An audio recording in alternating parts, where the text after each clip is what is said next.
Hi guys, thank you so much for clicking on this video. This is a Devops mock interview day 178. We already completed 177 mock interviews. So if you are looking for live DevOps training, okay, I do conduct live classes daily from morning 8 a.m. to 9 a.m. IST.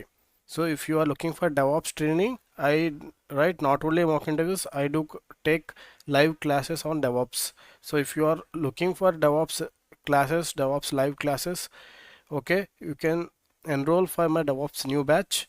Okay, the class timing will be from morning 8 a.m. to 9 a.m. From Monday to Friday you will be having classes. Saturday and Sunday you will be having a week off where you will practice and you will attend mock interviews, you will take guidance. All these things will going to done.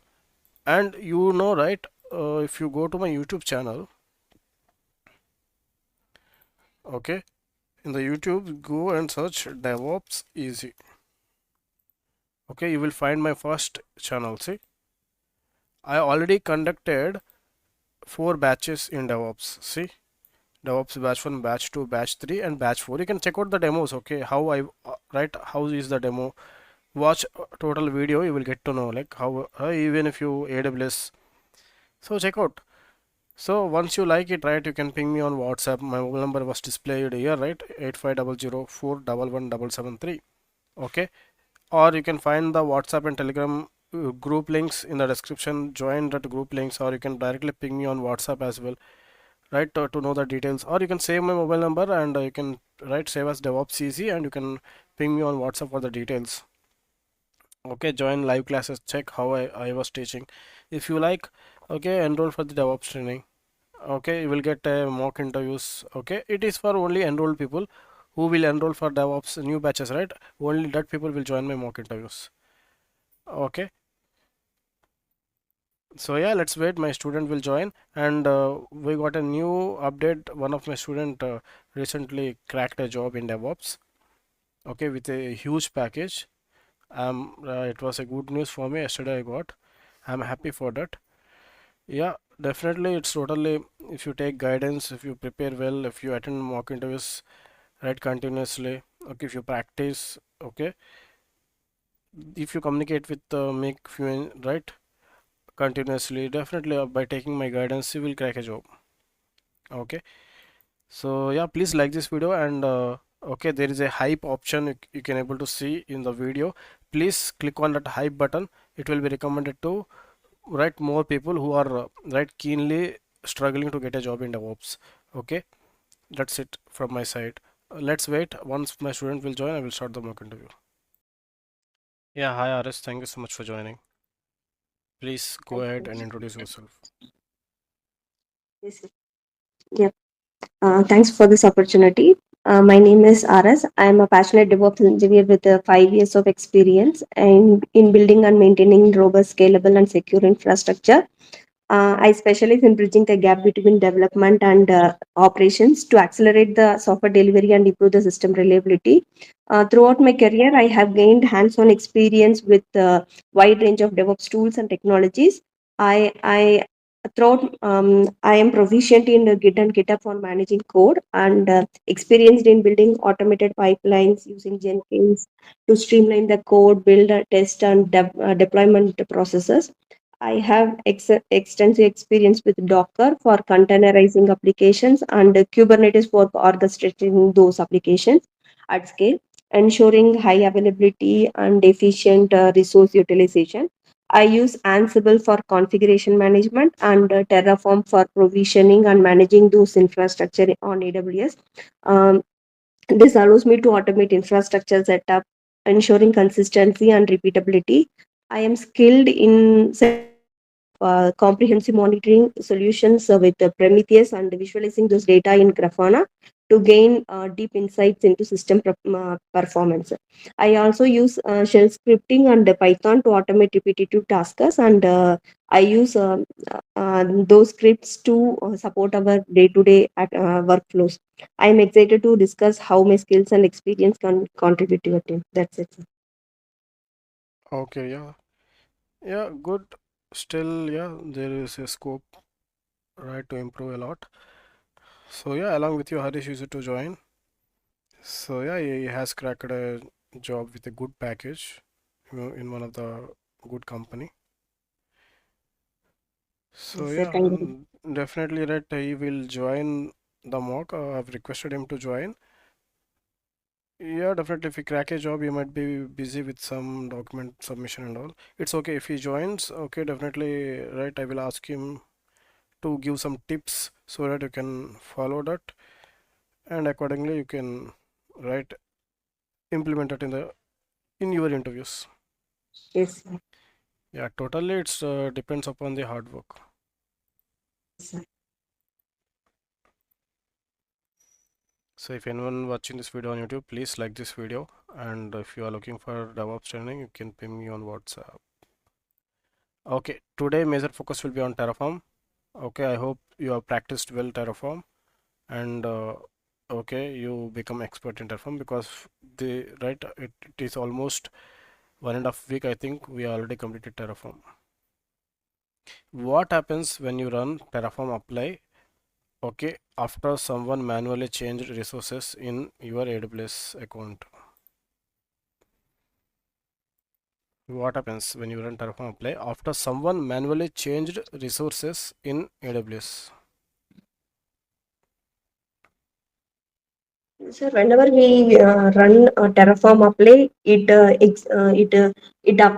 executes those changes. Whatever in the configuration we mentioned, those changes, it will execute those changes, and it will give the decide in Terraform infrastructure. It will give the infrastructure, decide infrastructure. No, the question was what happens when you run Terraform apply after someone manually changed resources in AWS. So try to understand the question. There Okay, will how be do you manage multiple environments like dev, QA, prod in Terraform? in Terraform, we can use workspace to maintain multiple environments. It will create it will create different environments with separate state files. Or else we can go with directory structures. In that, we can use the same state file but different directories for each environment.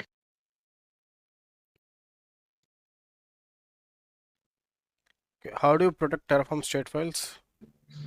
We can use encrypted remote encrypted remote state files for to protect that. We can store the state file in S3 for storage, and we can use DynamoDB for locking. In this way, we can protect that state file. Okay, I've right in the previous mock also I've right told multiple times what you will use exactly in Terraform to protect your state file.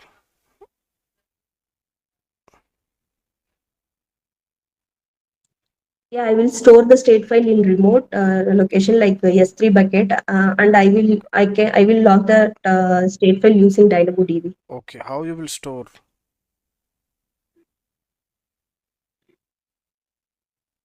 What changes you will implement? How it will directly how you will store that? Yeah, but we need to create S3 bucket and yes, sir.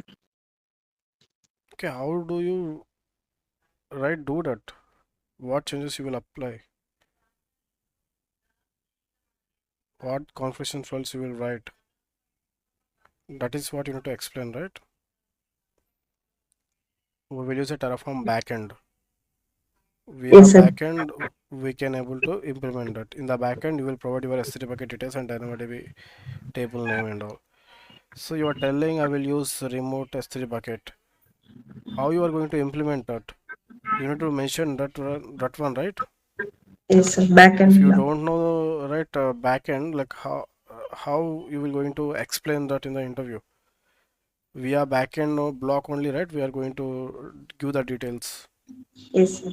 We need to create a file or we need to create a separate file called as backend.tf. In that we can give the configurations. There we will define the S3 bucket name. If you want to enable the locking, we will use DynamoDB table name. Okay, then whenever we execute Terraform apply, then automatically state file will not going to store locally, but it will be stored in our S3 bucket. Like that, we can able to protect our state file, and as it is maintain the versioning. Okay, even if something happens, we can roll back as S3 maintain state file in versioning format. Like this, you need to explain. Yeah, if you tell I will use S3 bucket, how you will prove the opposite person you all really worked on it? If you are not able to explain clearly, you are not able to prove it, right? Yeah, Harish, simple question, like how do you protect Terraform state files? We will use backend like DynamoDB and S3 bucket to protect state files. We can use lock ID. So RS, got it? Yes, sir. Yes, sir. So like this, if you answer clearly, right, then only, yeah, you said you are right. I'm not telling you are wrong, but you said I will store in S3 bucket. But how you are stored? You will going to use backend. So as Arish mentioned, so Arish, right, yes, told in simple words, but it was clear. Like opposite person will easily get it. Okay, I will use S3, right? I will use backend. Via that I will use I will store in S3 bucket. That is also fine to answer in the interview. Harish, did you get this question in the Yeah, yeah. interview? Got it. Yes, yes. I got this. Oh, For state. okay. The first question was this only, like how do you store this? Oh, okay, okay. Anyway, congrats. Yeah, thank you, thank you. I'll send Yeah, the questions. congrats. Yeah, thank you. Congratulations. Yeah, yeah, thank you. How do you handle secrets or sensitive data in Terraform?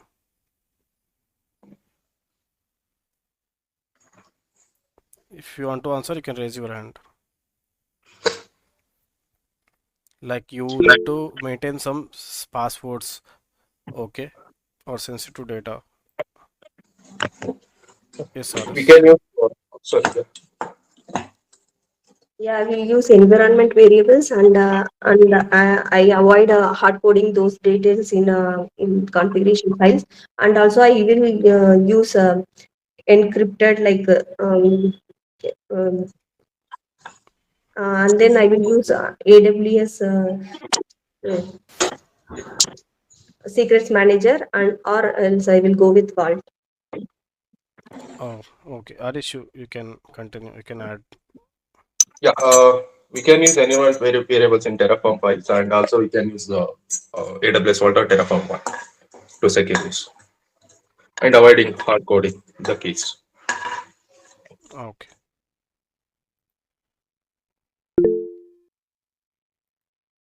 Yes, Mangesh, go ahead. Yeah, we can store our secrets in Hashicorp vault and we can pull that secret in using data block in our Terraform file. By using environment variables, we can do that. Yes, you are right. So yeah, like this, you need to explain and you can elaborate more in the interview, like how you have implemented, how you have secured. Like for suppose, you can take an example. Normally, if I want to connect with AWS account, so we need to use a access key and secret key. So rather writing that access key and secret key directly in the configuration file, we can write store that as an environmental variable locally. For that, we will execute AWS configure. Okay, via that it will store our access key and secret key into a hidden folder called as .aws. In that we will be having a credentials where in that it will store our credentials like access key and secret key. So whenever you execute Terraform apply, automatically in the backend it will use local credentials to connect to our AWS account. So if you tell like this, right, definitely they will believe that you already worked on Terraform and you know you have real experience in that. Only people who has practiced, okay, who has checked, not only when you are doing practice DevOps, you need to check everything, what exactly happening, what folders it was creating, what are the hidden folders it was getting created. Okay, already in the Terraform classes also I've shown, okay, how it was, I've shown you the right access key and security, how it was stored and all. So you need to, whatever you're doing practice, right, elaborate and explain that, then opposite person should believe you really worked on it. If you are directly telling straightforward answer, it will not going to help. What practiced you, right, whatever the practice you have done, if it is related to the question with you are asking, elaborate on that. That's it. Oh, next question. Okay, how do you import existing infrastructure into Terraform? Okay, someone has created a right manually inside your AWS account. Now you need to right import that into your Terraform. Like how you are going to do that?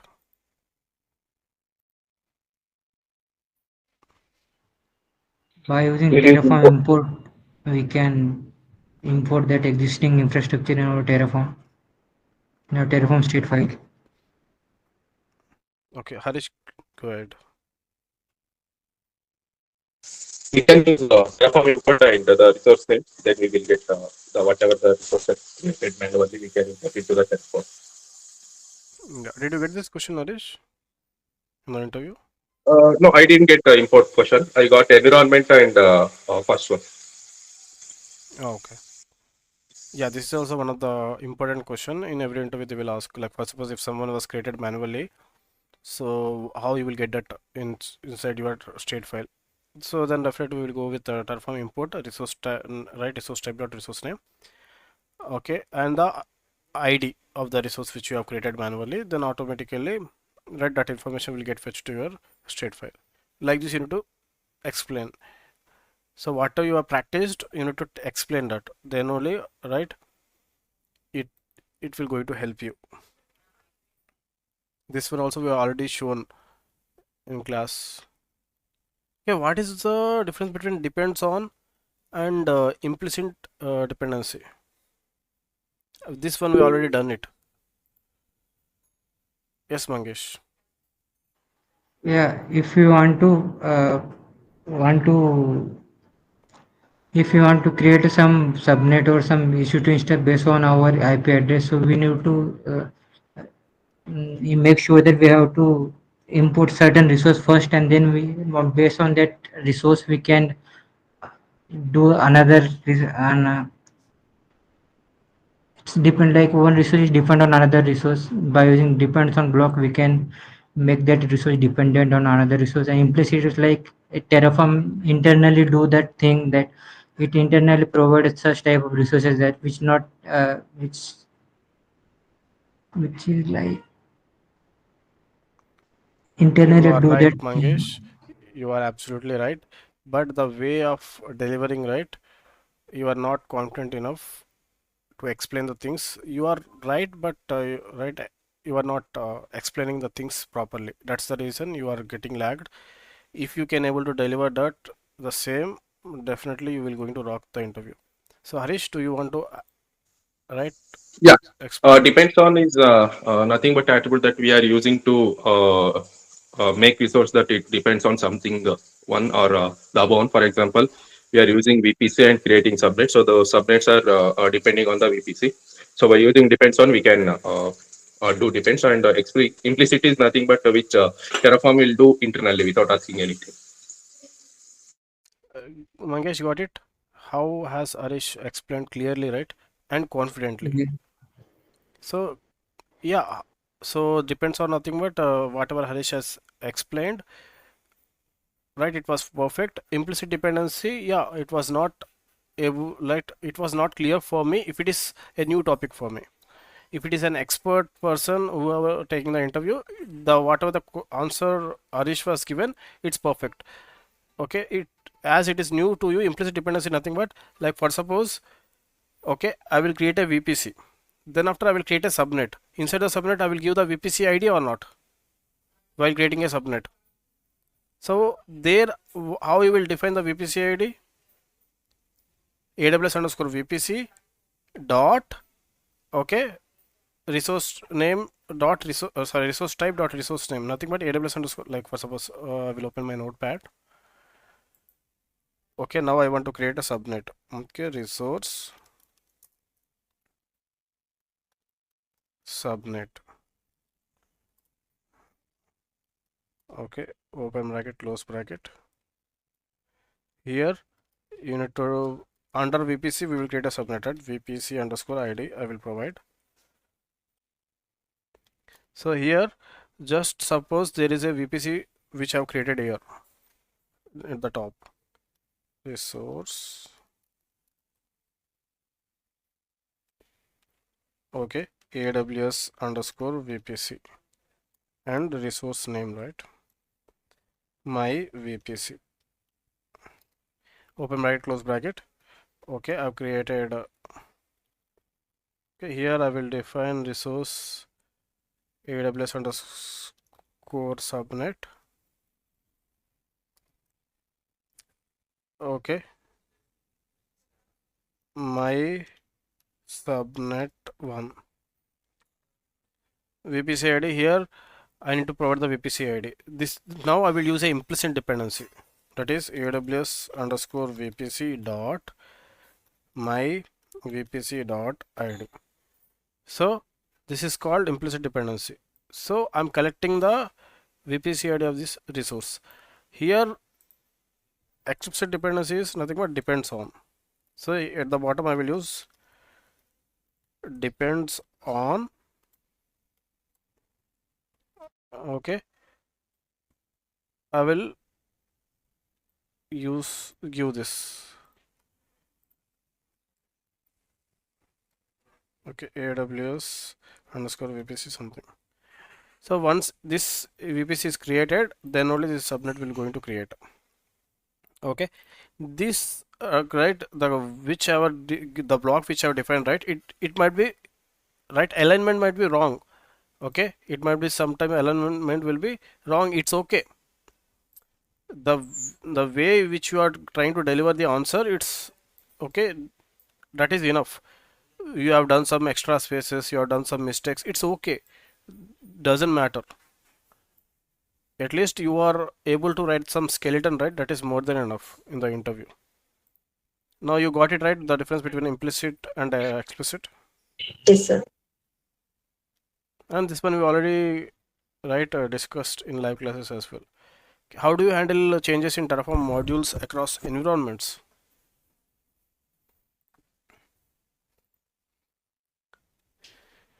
How do you handle changes in Terraform modules across environments? Let's go to next question. What happens if your Terraform apply fails in midway? What happens if your Terraform apply fails in midway?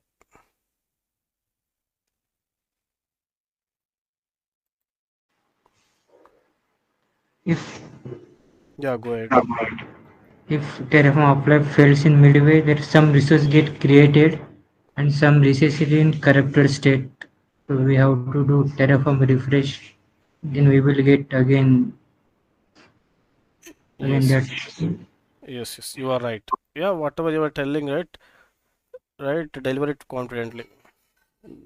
Okay, you no need to get confused. If you know that, okay, explain it right confidently. That's what we need. How do you handle Terraform drift detection automatically? By using Terraform plan, we can handle Terraform drift automatically.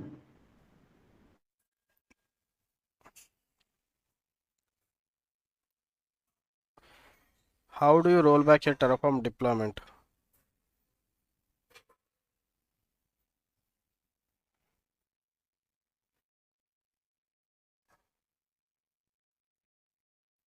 Pulling Terraform state pool and making some changes on it. Okay, someone want to answer? Sir, we can maintain the Terraform configurations on the version controls tools like Git. If we want need to roll back to so that particular configuration file, we can roll back to that particular version. Yes. Okay, what is the purpose of Terraform lifecycle block? Yes, Saras. What is the purpose of Terraform lifecycle block?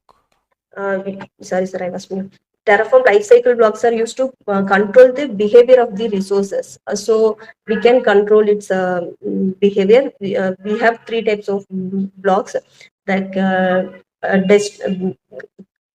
destroy before create, prevent destroy, and then we have Ignore changes. ignore changes. Yes, It's not right. Create before dust. It's not before dust. Right. It was create before destroy. create before destroy. Yes. Yeah. Okay. Tell me like what exactly you have done in real time. How you have used your lifecycle block in day-to-day activities. Yes, sir. If any critical resource is there, I want to prevent some should not be get deleted in some cases. At that time, I will go with prevent destroy. For that particular critical resource, I will apply that life cycle rule. So it will not be get destroyed. Okay. Yeah. This thing you need to explain in the Yes. interview.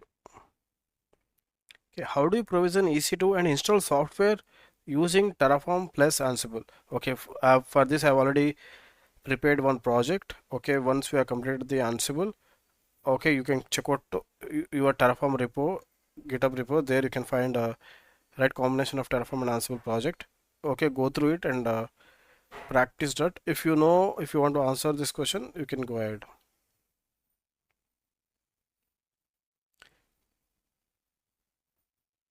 Okay, under provisional block, you will call the Ansible playbook. That's it. If you want to install software via Terraform, you will create a EC2 instance, and via provisional, you will call the Ansible playbook. How to do that? That thing I already uploaded in Terraform repo. Please go through it and try to do the project. If you are get right stuck in between, you can ping me on WhatsApp. Anyway, step by step how to do, I've already given steps clearly. Even a right small kid can able to do that. Okay, what is the difference between count and for each? Yes, RS. Sir, count whenever there is resource repetitions is needed, I will go with count. But whenever I need to name the for naming or indexing for unique naming and indexing of resource, I will go with the for each. It is very flexible with the list and set variables type. Okay. So can you please give one example where you have used count? Sir, if I need to create 10 users or easy to instances, that time I will go with the count dot index. That time it will fetch. And if I Okay. mention like 10, it will fetch. Okay. Any example for each? For each, if I want to name the 10, if I have 10 web servers, I need to name it like 1, 2, 3, 4 in that particular order. At that time, I will go with for each for naming, unique naming Okay. purpose. For security groups also while creating a opening the ports, right? There also we can use for each Yes. 80 port, 443 port. For opening the port in security group where we can use for each. Okay. How do you handle dependencies between multiple Terraform projects?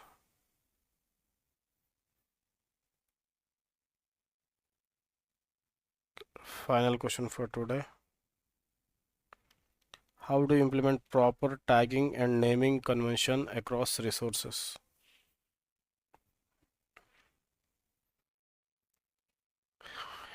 Okay, depending upon the companies, right, they will be having some naming standards. Okay, I need to create with this particular name.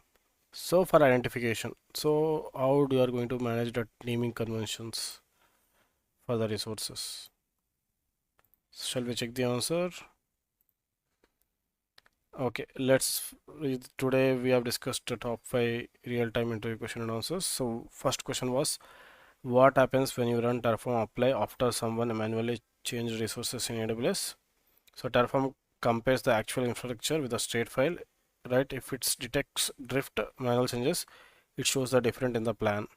So if the manual changes match Terraform configuration, okay, no action will be there. If not, Terraform will try to revert the manual changes.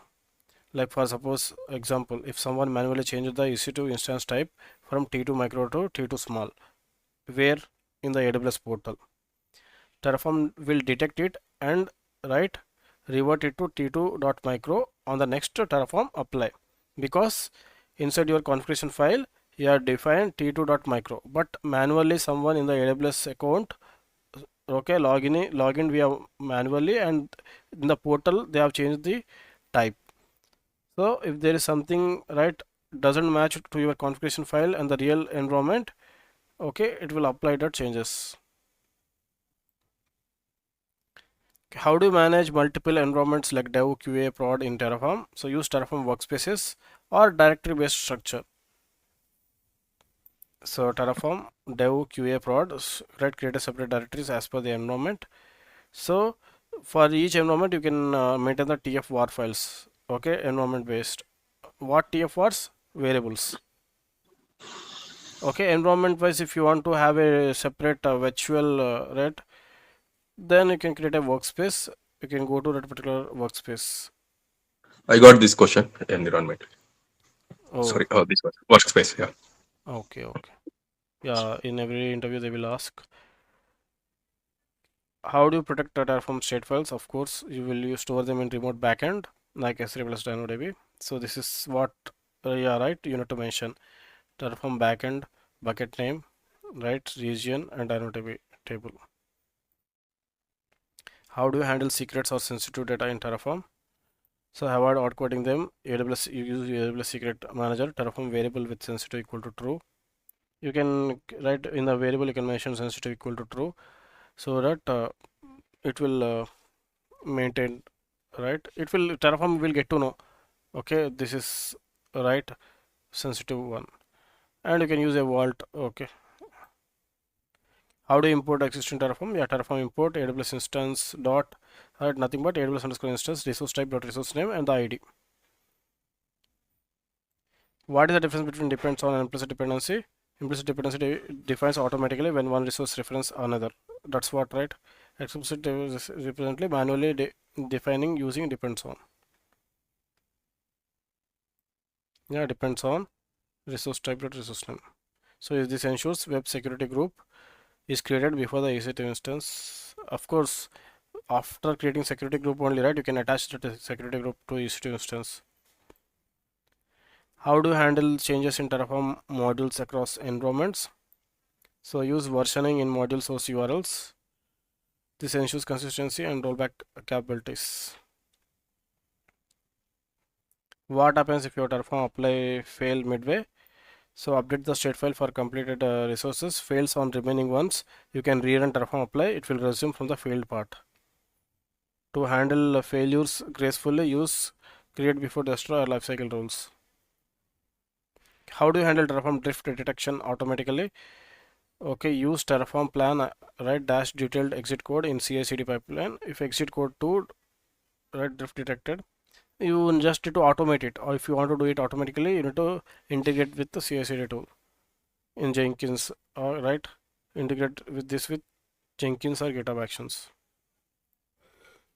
How do you roll back a Terraform deployment? So Terraform itself doesn't support rollback directly. However, you can keep your previous TF state file in S3 store versioning, or you can code, right, you can mention, like as Ria mentioned, you can store your configuration files right inside your git repo. Something happens, you can apply that configuration files, but main thing, you need to maintain your state file in the S3 bucket. What is the purpose of Terraform lifecycle block? So controls how resources are created by destroyed. Okay, this avoids downtime and prevents accidental deletion. SR no, create before destroy. How do you provision EC2 and install software? Right, I told you, right, using a local exec provisioner, you will right, call the Ansible minus playbook minus I inventory file and the playbook.yml. Okay, I've given you the step by step how to call the Ansible playbook, how to implement everything, okay, in our GitHub repo of Terraform. Once check it out and try to practice that, so that in the interview, if they ask you, right, you can explain that what we have done exactly. Okay, what is the difference between count and for each?